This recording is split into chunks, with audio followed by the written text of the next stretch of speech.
یو شمېر خارجي خبریالان او د داخل خبریالان ژورنالیستان راغلي وو تر څو دوی وکولی سي دلته په مزار شریف ښار کې د روان وضعیت او یو لړ نورو مهمو موضوعاتو په هکله ریپورټونه جوړ کړي. دلته لله الحمد د ټولو رسنیو لپاره بشپړ د کارونو زمینه سازي سوې ده. ټولې رسنۍ کولی سي چې هره ورځ ریپورټونه جوړ کړي.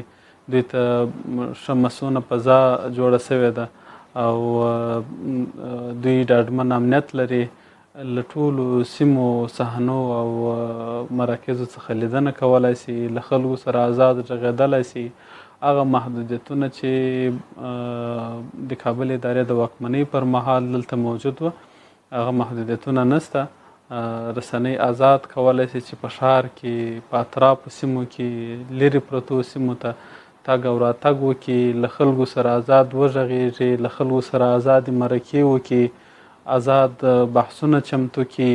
د دوی په وړاندې هیڅ خنډونه نشته او لا هم هڅه دا روانه ده چې دوی ته نور هم د دوی د فعالیتونو لپاره زمینه سازي وکړو، دوی ته یو مسونه لار جوړه کړو تر څو رسنۍ چې د هیواد یو مهم ارزښت بلل کیږي د دوی د خوندیتوب لپاره، د دوی د کارونو د پرمختګ او بهبود لپاره یو مسونه فضا رامنځته کړو. د همدې لپاره هڅه او کوشش روان دی.